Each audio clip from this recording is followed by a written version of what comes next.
Assalamualaikum warahmatullahi wabarakatuh.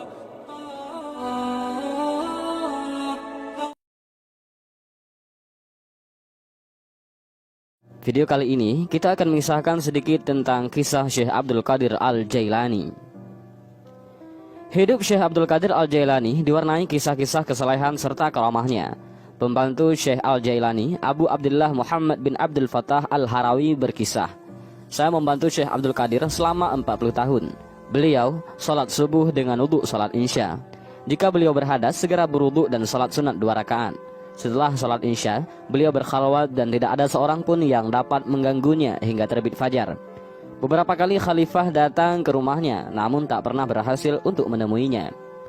Pernyataan Ibnu Al-Fattah ini dikutip Imam Asy-Sya'rani dalam kitabnya yang berjudul Tabaqat Al-Kubra. Selanjutnya, Ibnu Al-Fattah menceritakan, "Saya pernah bermalam di rumah Syekh dan saya melihat ia salat sunat di awal malam dan berzikir hingga sepertiganya malam yang awal. Kemudian beliau salat dan membaca Al-Quran sampai habis sepertiganya malam yang kedua." Syekh Abdul Qadir Al-Jailani dikenal tidak mau mencari muka kepada kaum elit, baik kepada orang kaya ataupun para pembesar kerajaan. Pernah suatu ketika ia didatangi oleh khalifah. Ia tidak langsung menemuinya, tetapi ditinggalkan beberapa waktu dalam khalwatnya.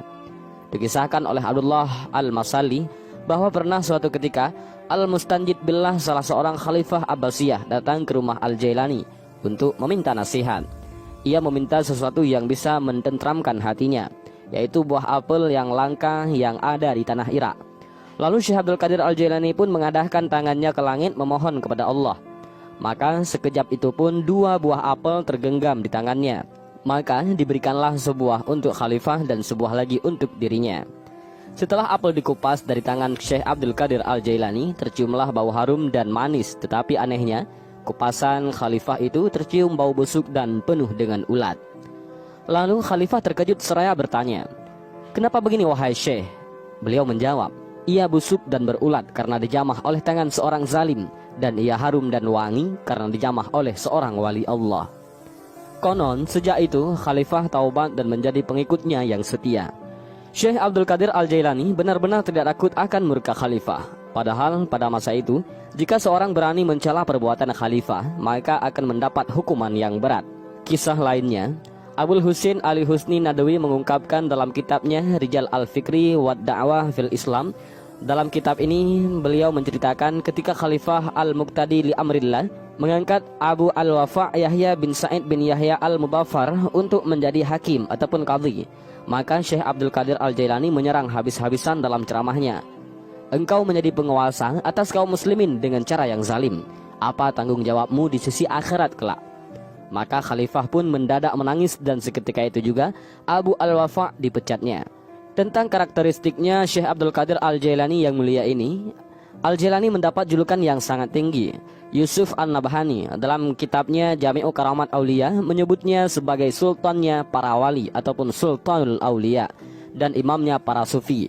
Demikian pula Izzuddin bin Abdussalam dan Ibnu Taimiyah yang dinukil secara mutawatir mengatakan bahwa Al-Jailani mempunyai banyak karamah melebihi para wali di masanya.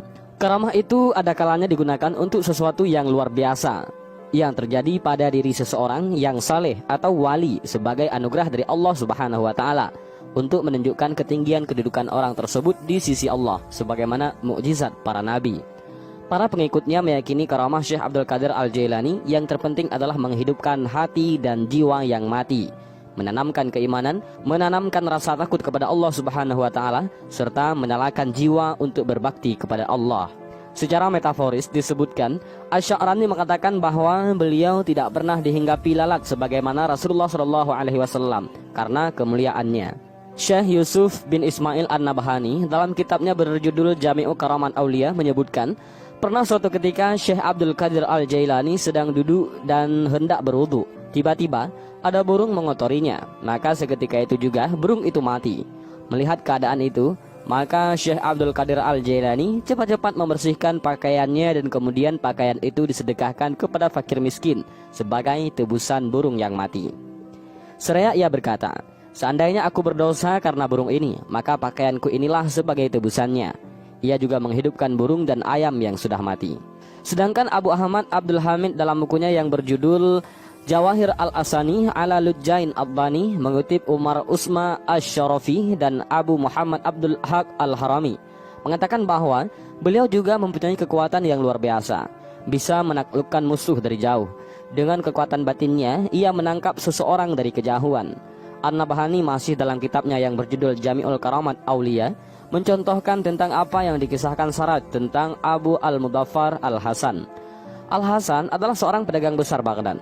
Pada suatu ketika ia menghadap kepada Syekh Hamad Ad-Dabasi, seorang tokoh besar dan guru tarekat Al-Jailani, dengan maksud meminta restu agar dalam berniaga mendapat keselamatan dan keuntungan.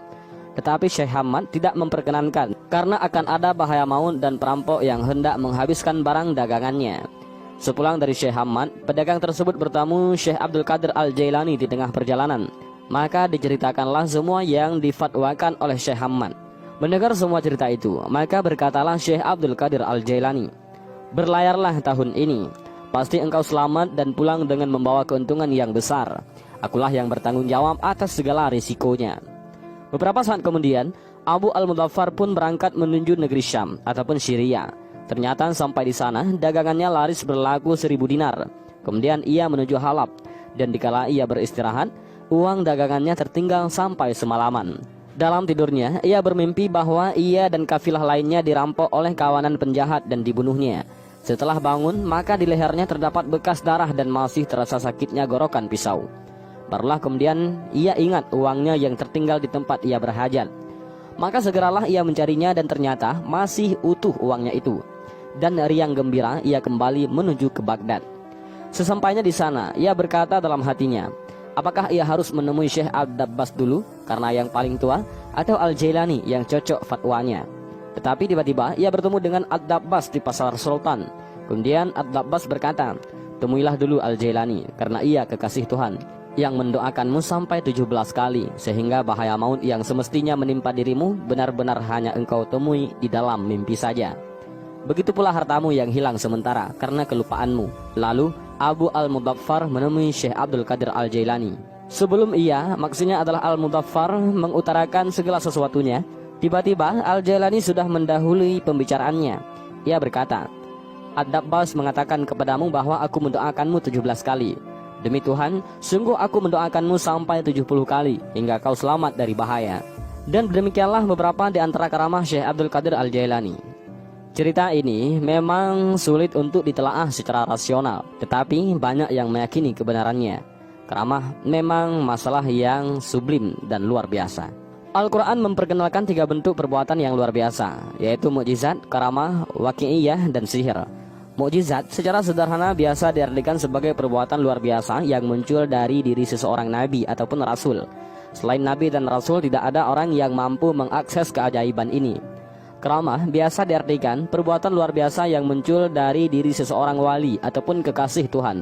Waqi'iyah hampir sama dengan karamah, hanya lebih banyak tampil dalam bentuk pengetahuan kejadian masa akan datang yang belum terjadi. Sedangkan sihir adalah juga perbuatan yang luar biasa yang muncul dari diri seseorang yang belajar dan terus berusaha memahirkan diri di dalam mengamalkan keterampilan supernatural itu. Mukjizat, karamah, dan waqi'iyah hanya bisa diakses oleh orang-orang yang secara konsisten membersihkan diri lahir dan batin, yang melakukan pengabdian tulus di dalam pembinaan masyarakat. Ciri-ciri orang yang mendapatkan karamah tidak pernah memperkenalkan diri dengan mendemonstrasikan kelebihan yang dianugerahkan Tuhan kepadanya. Apalagi mereka tidak pernah terlintas dalam pikirannya untuk mengomersialkan kelebihan yang Tuhan berikan kepadanya. Bahkan banyak orang yang sesungguhnya mendapat karunia berupa karamah tetapi tidak pernah mau memperkenalkan diri ke dalam masyarakat.